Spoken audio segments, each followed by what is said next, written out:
ಒಂದು ಹಳ್ಳಿಯಲ್ಲಿ ವಯಸ್ಸಾದ ಸೋಮಣ್ಣ ತನ್ನ ಹೆಂಡತಿ ಜೊತೆಗೆ ವಾಸ ಮಾಡ್ತಾ ಇದ್ದ. ಮಗ ಬೆಳೆದು ದೊಡ್ಡವನಾದ ಮೇಲೆ ಮದುವೆ ಮಾಡಿಕೊಂಡು ವಿದೇಶಕ್ಕೆ ತೆರಳಿದನು. ಸಮಯ ಕಳೆದಂತೆ ಸೋಮಣ್ಣ ಮತ್ತು ಆತನ ಹೆಂಡತಿಗೆ ಮಗನಿಂದ ದೂರವಿರುವುದು ಬಹಳ ಬೇಸರವನ್ನ ಉಂಟು ಮಾಡಿತು. ಒಂಟಿತನ ಅವರಿಬ್ಬರನ್ನು ಕಾಡತೊಡಗಿತು. ಸೋಮಣ್ಣ ಒಂದು ದಿನ ತನ್ನ ಹೆಂಡತಿಯನ್ನ ಕರೆದು, ಇಲ್ಲಿ ನೋಡು, ನನ್ನ ಮಗನು ನಮ್ಮಿಂದ ದೂರ ಹೋಗಿ ಸುಮಾರು ದಿನಗಳೇ ಕಳೆದವು. ಅವನನ್ನು ಬಿಟ್ಟು ಇರುವುದಕ್ಕೆ ಆಗ್ತಾ ಇಲ್ಲ.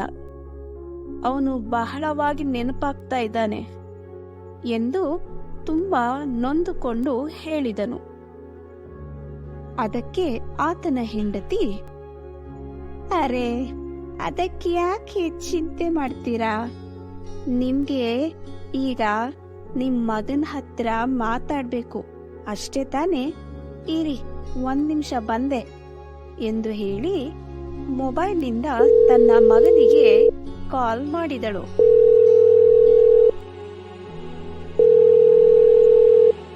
ಮಗ ಕಾಲ್ ರಿಸೀವ್ ಮಾಡಲೇ ಇಲ್ಲ. ಮತ್ತೆ 1 ಸಲ ಕಾಲ್ ಮಾಡಿದ್ಲು.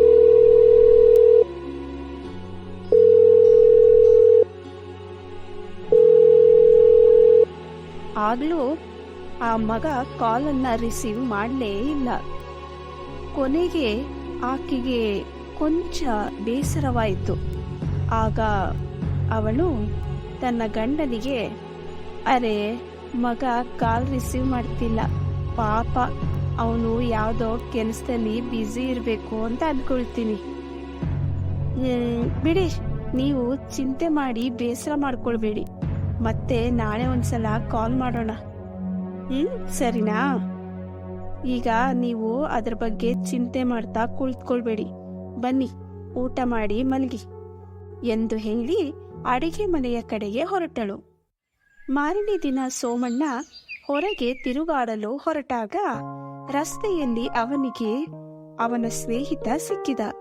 ಅವನನ್ನ ನೋಡಿ ಸೋಮಣ್ಣ, ಏನಪ್ಪ, ಚೆನ್ನಾಗಿದ್ದೀಯಾ? ಏನ್ ವಿಶೇಷ? ಹೇಗಿದ್ದೀಯ ನೀನು? ಹೇಗಿದ್ದಾರೆಲ್ಲ ಮನೆಯಲ್ಲಿ ಎಂದು ಕೇಳಿದ.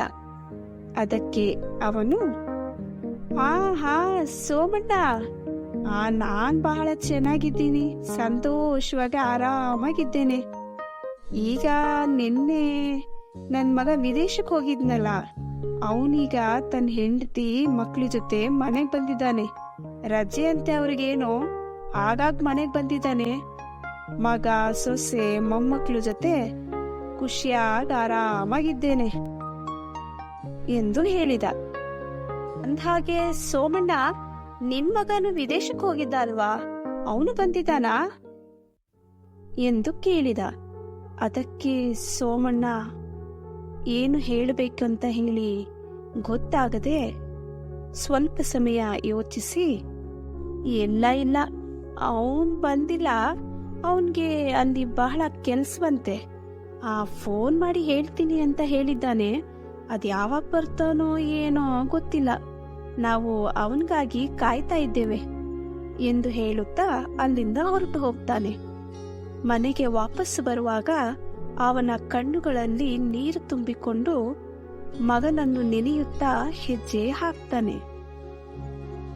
1 ವರ್ಷ ಕಳೆದ್ರೂ ಮಗನಿಂದ ಯಾವುದೇ ಪತ್ರವಾಗಲಿ ಫೋನ್ ಕಾಲ್ ಆಗಲಿ ಸೋಮಣ್ಣನಿಗೆ ಬರಲೇ ಇಲ್ಲ.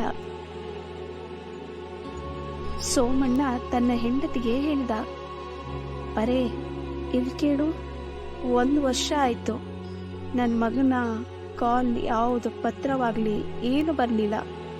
ನಾವು ಅವನಿಗೋಸ್ಕರ ಕಾಯ್ತಾ ಇದ್ವಿ, ಆದರೂ ಅವನಿಂದ ಯಾವುದೇ ಪತ್ರವಾಗ್ಲಿ ಬಂದಿಲ್ಲ. ನನಗನ್ಸುತ್ತೆ ಈ ನಮ್ಮ ಫೋನಲ್ಲಿ ಏನಾದರೂ ತೊಂದರೆ ಇದೆಯೇನೋ, ಅದಕ್ಕೆ ಅವನಿಂದ ಯಾವುದೇ ಕಾಲ್ ಬರ್ತಾ ಇಲ್ಲ ಅಂತ. ನಾನೊಂದು ಕೆಲಸ ಮಾಡ್ತೇನೆ, ಈ ನಮ್ಮ ಮನೆಯ ಪಕ್ಕದಲ್ಲಿರೋ ಅಂಗಡಿಗೆ ಹೋಗಿ ಅಲ್ಲಿ ಈ ಫೋನ್ ಸರಿ ಇದೆಯಾ ಅಂತ ಹೇಳಿ ಅಲ್ಲಿ ಇದನ್ನ ಪರೀಕ್ಷೆ ಮಾಡಿಸ್ಕೊಂಡು ಬರ್ತೇನೆ ಎಂದು ಹೇಳಿ ಅಂಗಡಿಗೆ ನಡೆದ. ಸೋಮಣ್ಣ ಮೊಬೈಲ್ ರಿಪೇರಿ ಮಾಡುವ ಆ ವ್ಯಕ್ತಿಗೆ ಕೊಟ್ಟು, ನೋಡಪ್ಪ, ಈ ಫೋನ್ ಸರಿ ಇದೆಯಾ ಎಂದು.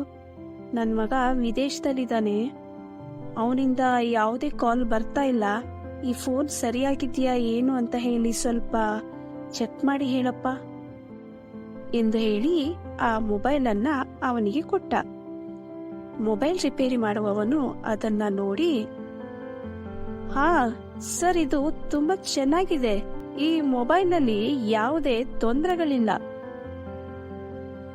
ನೀವು ಆರಾಮಾಗಿ ಇದರಲ್ಲಿ ಮಾತಾಡ್ಬೋದು ಎಂದು ಹೇಳಿದ. ಇದನ್ನು ಕೇಳಿದ ಸೋಮಣ್ಣನಿಗೆ ಬಹಳ ಬೇಸರವಾಯಿತು. ಬಹಳ ದುಃಖದಿಂದ ಆತ ಮರಳಿ ಮನೆಗೆ ಬಂದ. ಮನೆಗೆ ಬಂದ ಸೋಮಣ್ಣ ತನ್ನ ಹೆಂಡತಿಗೆ ಈ ಮೊಬೈಲ್ ಸರಿ ಇದೆ, ಇದರಲ್ಲಿ ಯಾವುದೇ ತೊಂದರೆಗಳಿಲ್ಲ ಅಂತ ಹೇಳಿ ತಿಳಿಸಿದ. ಇದನ್ನು ಕೇಳಿದ ಸೋಮಣ್ಣನ ಹೆಂಡತಿ ಬಿಕ್ಕಿ ಬಿಕ್ಕಿ ಜೋರಾಗಿ ಅಳಲು ಪ್ರಾರಂಭಿಸಿದಳು. ತನ್ನ ಮಗ ತಮ್ಮನ್ನ ಮರೆತು ಬಿಟ್ಟಿದ್ದಾನೆ, ಇನ್ಯಾವತ್ತೂ ಅವನು ಬರೋದಿಲ್ಲ ಇಲ್ಲಿಗೆ ಅಂದುಕೊಂಡು ಇಬ್ಬರು ಜೋರಾಗಿ ಅಳಲು ಪ್ರಾರಂಭಿಸಿದರು. ಹೀಗೆ ಸೋಮಣ್ಣ ಮತ್ತು ಆತನ ಹೆಂಡತಿ ದಿನ ಮಗನನ್ನು ನೆನೆಯುತ್ತಾ ದಿನ ಕಳೆದರು. ಕೊನೆಗೆ ಒಂದು ದಿನ ಆ ಮಗನ ನೆನಪಿನಲ್ಲಿ ಅವರಿಬ್ಬರು ಕೊರಗಿ ಕೊರಗಿ ಸತ್ತು ಹೋದರು.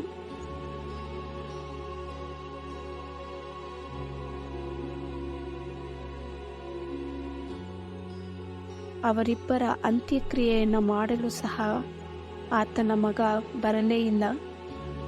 ಅವರಿಬ್ಬರ ಅಂತ್ಯ ಸಂಸ್ಕಾರವನ್ನ ಆ ಊರಿನ ಅಕ್ಕಪಕ್ಕದ ಜನರು ನೆರವೇರಿಸಿಕೊಟ್ಟರು.